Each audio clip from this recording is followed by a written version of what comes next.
বাংলাদেশে ফলের বৃহত্তম পাইকারি বাজার পুরান ঢাকার বাদামতলী বাজার। বুড়িগঙ্গার তীরে বাবুবাজার সেতুর পাশ থেকে সদরঘাট লঞ্চ টার্মিনাল পর্যন্ত 4 কিলোমিটার জায়গায় প্রতিদিন বসে ফলের মেলা। ঐতিহ্যবাহী আহসান মঞ্জিলের পশ্চিমে 1935 সালে প্রথম এই ফলের আড়ত বসে। 1971 সাল পর্যন্ত দেশীয় মৌসুমি ফল ও পশ্চিম পাকিস্তান থেকে আসা ফল বেচাকেনা হতো এখানে।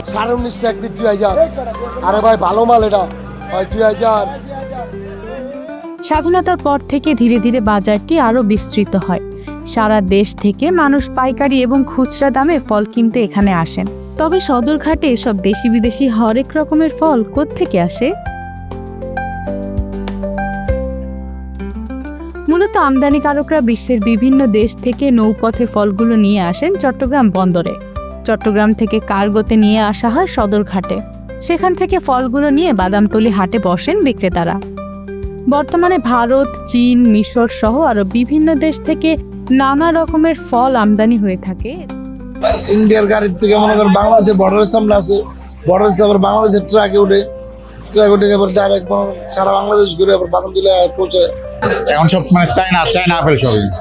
খেজুর আপনার বেশি আসে হলো দুবাই থেকে, সৌদি থেকে, আর আপনার আসে আলজেরিয়া, তিউনিসিয়া, মিশর, তারপরে আপনার এগুলাই বেশি আসে, মানে দুবাইটা আর সৌদিটা এগুলাই বেশি আসে। চায়না থেকে ইম্পোর্টার থেকে মনে করেন যে এখানকার আড়তদার থেকে মনে করেন এখানকার যে ঘরের মধ্যে পাইকার, খুচরা ব্যবসায়ী, দোকান থেকে ভোক্তাবাস। এছাড়াও মৌসুম অনুযায়ী দেশি ফল তো এখানে থাকেই। এটা হলো বাংলাদেশি লাইটিং বাগানের, প্রচুর পরিমাণ হয় না, অল্প হয়, সেই জন্য দাম বেশি। আর স্ট্রবেরি এখন শেষ সিজন, সেই জন্য একটু দাম কম, 250-300, ছোট হলে 150।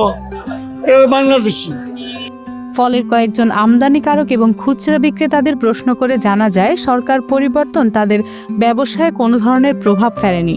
তারা আগের মতোই ধারাবাহিকভাবে ব্যবসা করে যাচ্ছেন।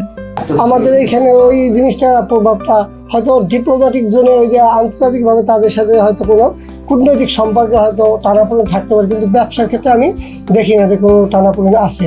বিশেষ করে আমরা ফলের জগতে আছি, এই ফলটার ব্যাপারে আমরা কোনো এটা নেগেটিভ কোনো দেখছি না। তবে আমাদের দেশের বেশিরভাগ মানুষই দরিদ্র সীমার নিচে বসবাস করেন। দেশের ফলের দাম অধিকাংশ জনগণের নাগালের বাইরে। সেক্ষেত্রে ফলের দাম কেন এত বেশি তা নিয়ে প্রশ্ন করলে জানা যায়, শুধু একটাই সমস্যা হচ্ছে, সেটা হলো ট্যাক্স। সরকারে 137 টাকার উপরে ট্যাক্স নেয় পার কিলো, পার কেজিতে। তাইলে এই জন্য ফল তো অনেক দাম। জনগণ মনে করে যে এত দামে ফল খাচ্ছি, ফলে কি জানি করতেছে। আসলে তো কিছু না, ফলের ট্যাক্সের কারণে বেশি। ফল যদি 60 টাকা 70 টাকা পার কেজি ট্যাক্স হইতো, তাইলে তো ফলের দাম অনেক কমে যাইতো। 137 টাকা পার কেজি ট্যাক্স, তাইলে কিভাবে মনে করেন কমে হবে? প্রতিটা ইম্পোর্টার বাদামতলীতে, প্রতিটা ইম্পোর্টার মনে করেন বহুত পেরেশানিতে আছে, ব্যবসা লোকসানে আছে। প্রতিটা ইম্পোর্টার 1 কেজি মালে মনে করেন যে 137 টাকা ট্যাক্স দিয়া কিনে আইনা ওইখান থেকে কিনতে হয়। তারপর কোস্টিং খরচ আছে, গাড়ি ভাড়া আছে, খরচ আছে, কাস্টম খরচ আছে, বিভিন্ন খরচ দেওয়ার পরে যায় এই দামে বিক্রি হচ্ছে না, আমাদের বিক্রি লোকসানে বিক্রি করতে যাচ্ছে।